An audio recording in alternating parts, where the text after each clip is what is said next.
Well, Martin, how tough is that loss for you and the team and the title hopes as well? Yeah, big blow. I think the performance today wasn't good enough, and really disappointed. Why do you think you struggled? I don't know, to be fair. It's hard to say. I think we let them run too easy a few times on the counters. We weren't sharp enough to create things in the box. I think we lacked a little bit on the final pass, the final cross, the final third efficiency. So yeah, we have to see the game back and analyse it, but it wasn't good enough. Does that come down to the fact that you are struggling with players fit up front? Obviously we're missing players, but we have to focus on the players that are here, that are available, and I think we have more than enough quality to do more than what we did today, so I think that should be our focus on solving that. And so you went in at the break a goal down. What was the big message? No, we have to keep going. We had to believe that we were going to turn it around. And yeah, I think we tried, but as I said, he wasn't good enough in front of the goal, and then we let them run a few times too easily. Obviously, with a red card, it's tricky as well. But yeah, we tried until the end, but today wasn't good enough. Yeah, what did you make of that red card? I don't know. I haven't seen it again. I don't know. And finally, then, how do you regroup? How do you guys kind of go on from here and keep that title alive? Yeah, we have to keep going. Still a long way to go. Still many points to play for. We can't feel sorry for ourselves. We have to make sure we learn from this and strike back in the next one. Appreciate your time. Thank you. Thank you. It's very honest and not feel sorry for them, United. And indeed, Liverpool fans will like that sight as well. 12 games for Liverpool and Arsenal to play each. 36 points to play for, and 8 points the difference. And Liverpool, of course, are at the Etihad to face Manchester City tomorrow, which, of course, we will bring you on Matchday Live. But you said earlier, Wright, you weren't feeling it. They only had 2 efforts on target in the whole game today, Arsenal. Yeah, it was always going to be a tough one with the forwards missing. You know, where you're hanging in there, whether it's going to be set pieces, whether it's you need something to happen special from somebody. Ethan, you saw, thought Scarles had a really good game against him today. He came off today. You know, not enough creativity. You know, we didn't do enough. I thought West Ham, you have to give them credit for the defending they done, but you just felt like as the game was going for me, Steve, I just felt like more and more I can't see where we're going to get the goal from. You saw at the end there, trying to lump it in with crosses, and you got Mavropanos, you got Kilman, you got big guys in there, Souček clearing it. It seemed like we completely run out of ideas in this moment. Yeah, and as Righty said, that you could feel the anxiety in the stadium, the supporters. They knew the enormity of today. You could, and look, West Ham didn't come there to entertain. They sat in, they got something on the break. I thought Arsenal was a little bit impatient. When there's so many bodies in the middle of the goal, you need to get down the end line, get crosses in so that they have to head it out for corners and give away set pieces. What Arsenal did was they came back in the field, they hit in-swingers, and the West Ham defenders were just allowed to edge players out, and therefore they couldn't really get to their set pieces, which are their strength. Is that understandable, given the stage of the season we're at, given the injuries, given that Liverpool are playing tomorrow and they had the opportunity to reduce it to 5? You could say that, but you know, you're going for a title. Liverpool have stumbled in the last few weeks or couple of weeks, and all of a sudden, I know you've got injuries, but you're at home. You know, you've still got a good team out there. You know, you recognise every single one of those Arsenal players when the team sheets come in. You'd still think they would find a way of beating West Ham, but really, truthfully, goalkeeper hardly got work today. You know, it wasn't as if Arsenal missed loads of chances and deserved to win. I think we could still be playing now and Arsenal wouldn't have scored. So, yeah, disappointing for the Arsenal fans. And now they're going to have to ask for a lot of help from other teams. I think you look at Liverpool as well. People saying about Arsenal having to win this to keep the pressure on Liverpool winning games and keeping the pressure on an Arsenal team who haven't got the firepower to try and stay with them. Because look at that game today, guys.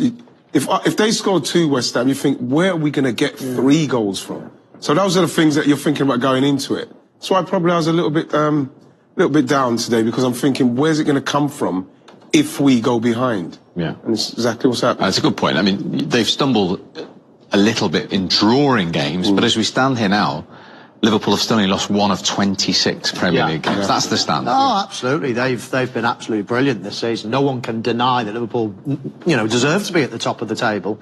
However, we're looking, at the running and thinking, can Arsenal do it? Now, I mean, you do the maths. Liverpool have got to get 29 points out of 36. It's not a banker still. It's not a banker. 29 out of 36 is some go. That's assuming Arsenal win everything. But that's assuming Arsenal win it. And that's probably the hard thing because, as Wrighty said, they're struggling for firepower. But they've got to aim to do that now because anything less than that, you'd think Liverpool will do it. And you were disappointed with the goal conceded today because it was actually Arsenal had it on the edge of West Ham's penalty area. Again, we were going for it. It was pushing in there. But again, Wan-Bissaka's taken that a long way with Calafiori to get that crossing.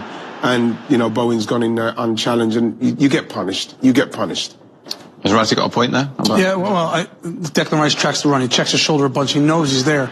In the end, I do think Gabriel, for not having any players really in and around him, gets himself too far outside of that near post. But Declan Rice, as Michael said at halftime, he's afraid here. Own goal? Yeah, he's afraid to get an own goal once he doesn't really quite square his shoulders up. And in the end, still a really good ball in from Wan-Bissaka. Yeah, maybe Gabriel should have taken Rice as they're running into the box. When you look at it, it's only 2 against 5, and there's a couple of runners coming in behind for West Ham. And I actually think to myself, hang on, Declan should be passing him on straight away and just stopping. But because the danger ball, in many ways, was the cutback there. And because Declan had gone in with them, there was almost 2v1, and there was a danger of a cutback. So possibly there could have been a bit more communication early on. But once the cross came in, I agree with the guys. Both players, possibly, arguably, could have got their head on the ball. Gabriel does duck a little bit. Declan Rice is scared of heading it towards his own goal. And all of a sudden, both of them miss it, and Jarrod Bowen scores. Now, we ended our first main game with a lot of VAR discussion. In terms of Miles Lewis-Skelly, is this good VAR use? Yellow on field, and then have a look at this. You might want to change it. Yeah, I mean, you think, it's denial of a goal-scoring opportunity. He gets himself in a bit of a bother here. That first touch, and then at this point, you can see going back to his own goal there, but it pulls him down. The goalkeeper is advanced, and I think that's what happened. If the goalkeeper is in his own box, there's still a defender who's got 50 yards to try and catch him. You might not get that, but in terms of the on-field decision, I think he's probably thinking, it is yellow. And then when you go back and look at the proximity of defenders and where the goalkeeper is, it is denial of a goal-scoring opportunity. Yeah, exactly. The process is good. It's the referee's decision at the end of the day, but the VAR were right to say, hang on, just go and check it again. He has checked it again, changed the colour of his card. And I agree. I mean, in many ways, he had an open goal to aim at. Yes, he's 50 yards away from the goal, but the goalkeeper's 30, 35 yards out himself. So it is the denial of a goal-scoring opportunity, and I therefore think it was the right decision to have a red. You can't argue with that. I think the way that where Arsenal were playing in that particular moment, that's got to be quicker. It's got to be bam into him. He's got to turn quick. He's either got to give it to Trossard. He's got to put it back in there very quickly. You look at it when the ball comes to him here. His first initial reaction before that was, "Can I give it to Trossard?" Then he turned, but then you have to give credit to the forward, kudos, because he's reading it properly. And look, he's in. He's in, and that again is what Miles Lewis-Skelly will learn, is that the level of the players and what they're waiting for and the opportunities that they're waiting for, because you've got Kudos and you've got Bowen, and they're just chasing all day. So these are the opportunities that they're sniffing out, and he sniffed that one out, and unfortunately Miles got caught on it. Themselves. I mean, is that easier said than done with the players unavailable at the moment? Yeah, but at the end of the day, you've got to recognise the situation you're in. It's even the questions he's asking about keep going. What does she expect the captain of Arsenal to honestly say there? You have to keep going. You have to hope that that Liverpool drop points now. This is what you have to hope. But at the same time, you've got to pick yourselves up. And as the captain, I thought he was right there. We weren't good enough in certain situations in that game, and we didn't create enough chances to win the game. We don't deserve to win the game. So, they'll go again. And this is what I like about our manager, is that he will be honest about it. He will say what's wrong and what we need to do, but he needs help. He needs help. He needed help. And Forest away next for Arsenal too. Yeah. Not easy. But, this whole concept of needing Liverpool to do something, it's not about that. Your levels have to be high. You have to win at home. You have to beat West Ham at home. If that doesn't happen, there's not a lot of hope that you can have for Liverpool. It's about you. So take us inside. You're a current Liverpool player in the team hotel. See that result come in today before you go to the Etihad tomorrow. You haven't scored at Newcastle. The old celebration was that. No, you would be excited, obviously. Yeah. You'd be delighted. I mean, it means you can have another big slip up yourself. Not that you're aiming for that, but it just gives you a real cushion. You know, you're going to a tough place tomorrow, and worst case scenario, you get beat. No damage done. In fact, it's another game ticked off this weekend. So it's a positive. If you say to Liverpool at the start of this weekend, you're both going to, you know, drop the same amount of points this weekend, they're probably have taken it. Yeah. It's another game off. Liverpool have had the harder game. You'd definitely take it. Okay. Well, last thing Wrighty wants to do straight away after an Arsenal defeat is talk